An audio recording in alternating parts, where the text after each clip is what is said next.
السلام عليكم ورحمة الله وبركاته. ازيكم يا أبطال؟ عاملين ايه؟ أتمنى تكونوا بخير. ذاكرتوا درس الخريطة في حياتنا؟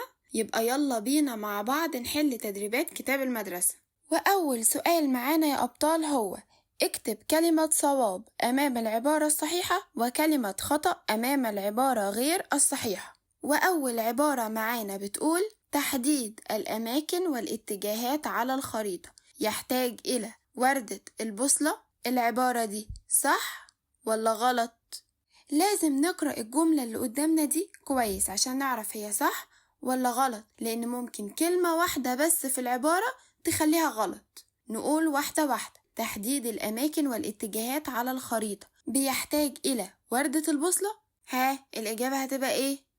الإجابة هتبقى صح. العبارة دي صحيحة لأن وردة البوصلة بتساعدنا في تحديد الأماكن والاتجاهات على الخريطة. صح ولا لأ؟ العبارة التانية بتقول لنا إيه بقى؟ بتقول لنا: يمكننا من خلال مفتاح الخريطة حساب المسافات بين الأماكن في الواقع.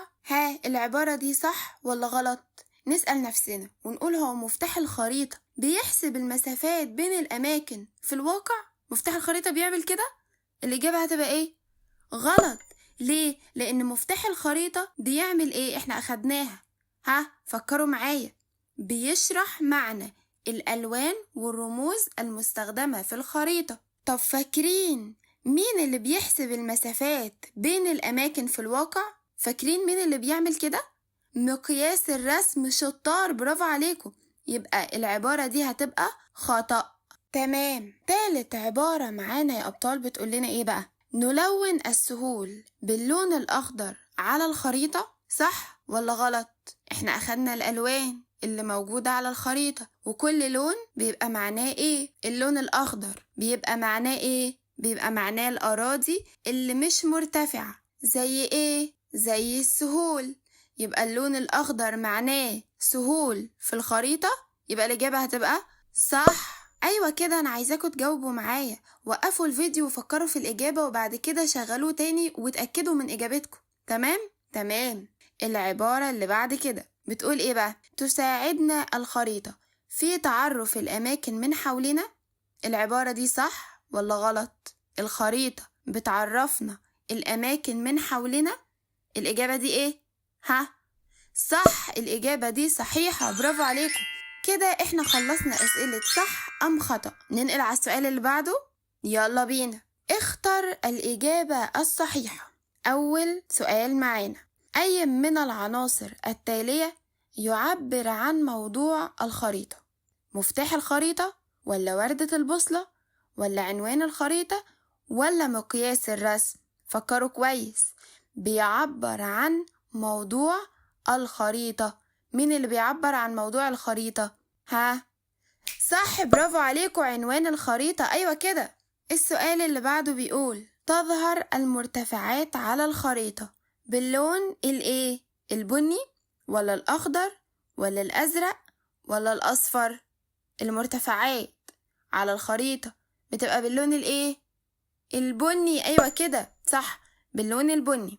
تمام. تالت سؤال معانا بيقول: يعبر اللون الأزرق على الخريطة عن المرتفعات ولا البحار ولا المنخفضات ولا السهول؟ اللون الأزرق بيعبر عن إيه في الخريطة؟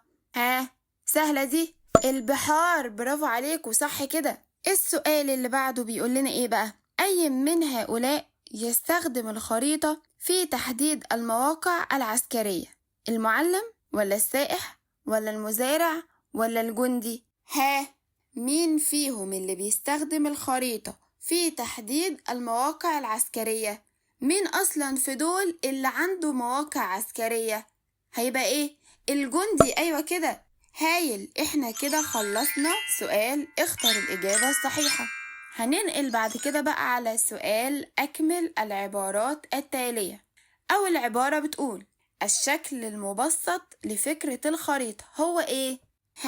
فكروا معايا. الإجابة هتبقى إيه؟ الشكل المبسط لفكرة الخريطة هتبقى إيه؟ المخطط. أيوة كده، برافو عليكم، شطار. طب اللي بعده بيقول إيه؟ بيقول: العنصر الذي يوضح لنا ألوان ورموز الخريطة. مين العنصر اللي بيوضح لنا ألوان ورموز الخريطة؟ اسمه ايه العنصر ده؟ ها، برافو عليكم، أيوة كده، مفتاح الخريطة، شطار. احنا كده خلصنا أكمل. اللي بعده، أجب عما يلي. ما أهمية وردة البوصلة على الخريطة؟ ها، فاكرين وردة البوصلة مهمة في ايه؟ بنحتاجها في ايه؟ فاكرين؟ ها، هايل، بتساعدنا في تحديد موقع الأماكن والاتجاهات على الخريطة، برافو عليكم. السؤال اللي جاي ده محتاج تركيز شوية. بيقول لنا ايه بقى؟ بيقول لنا إذا كانت المسافة بين مدينتك ومدينة صديقك على الخريطة 3 سنتي، ركزوا معايا، المسافة بين المدينة بتاعتك ومدينة صاحبك على الخريطة كام؟ 3 سنتي. فكم تبلغ المسافة بين المدينتين على أرض الواقع، يعني في الحقيقة؟ في الخريطة 3 سنتي، تبقى كام في الحقيقة؟ إذا كان مقياس الرسم هو كل 1 سنتي على الخريطة بيعادل 10 كيلو في الواقع. ناخد بالنا من مقياس الرسم، بيقول لنا ايه؟ بيقول لنا ايه؟ كل 1 سنتي على الخريطة يعادل، يعني يساوي 10 كيلو متر في الواقع. يبقى هنعمل ايه؟ هقول لكم نحسبها واحدة واحدة ونفتكر تاني الأرقام اللي معانا. المسافة على الخريطة ما بين مدينتك ومدينة صاحبك 3 سنتي، ومقياس الرسم بيقول كل 1 سنتي على الخريطة يعادل 10 كيلو متر في الواقع. احنا عايزين نعرف المسافة بين المدينتين في الواقع، يبقى هنعمل ايه؟ هنقول 3، هنجيب 3 حطيناها اهو، تمام؟ قلنا 1 سنتي بيعادل 10 كيلو، هناخد 10 كيلو متر ونحطها جنب 3، وهنعمل ايه؟ المعادلة هتبقى ضرب، هنضرب 3 في 10. نقول تاني، التلاتة دي اللي هي المسافة على الخريطة، وايه 10 دي؟ 10 دي اللي هي 10 كيلو متر اللي موجودة في مقياس الرسم، تمام؟ تمام. بعد ما ضربنا 3 في 10 هيطلع لنا ايه؟ هيطلع لنا 30 كيلو متر. 30 كيلو متر دي اللي هي ايه؟ اللي هي المسافة بقى على أرض الواقع في الحقيقة. فهمتوا المعادلة؟ سهلة؟ سهلة. أي معادلة تقابلكوا هتقدروا تحلوها، هتبقى سهلة، مجرد بس ما تركزوا فيها. ركزوا، المسافة على الخريطة كام سنتي، والمسافة على مقياس الرسم كام كيلو متر، واضربوهم في بعض هيطلع لكم الناتج. سهلة؟ سهلة. يلا السؤال اللي بعده، يلا يا شطار على السؤال اللي بعده. بيقول فسر أهمية الخريطة لكل من قبطان السفينة. قبطان السفينة كان بيستخدم الخريطة في ايه؟ فاكرين؟ قبطان السفينة بيستخدم الخريطة في ايه؟ ها، فكروا معايا، شطار، ايوه كده، بيستخدم الخريطة في تحديد مسار الرحلات. قبطان السفينة والطيار الاتنين بيستخدموها في حاجة واحدة، اللي هي ايه؟ بيحددوا مسار الرحلات، تمام؟ تمام. اللي بعده السائح. طب السائح بيستخدم الخريطة في ايه؟ ها، فكروا معايا يا أبطال، السائح بيستخدم الخريطة في ايه؟ أو الخريطة مهمة بالنسبة له في ايه؟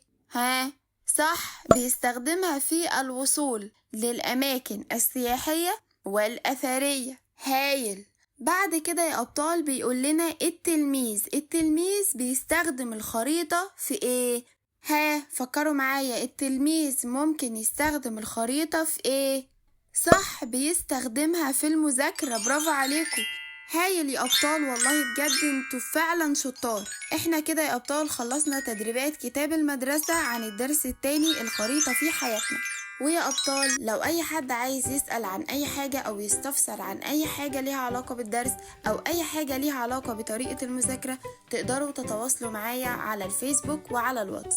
وهكون مبسوطة جدا جدا جدا جدا لو عملتوا اشتراك للقناة وعملتوا لايك للفيديو لو عجبكم. كانت معاكم مس نادين، نتقابل على خير إن شاء الله في مغامرة جديدة. مع السلامة يا أبطال.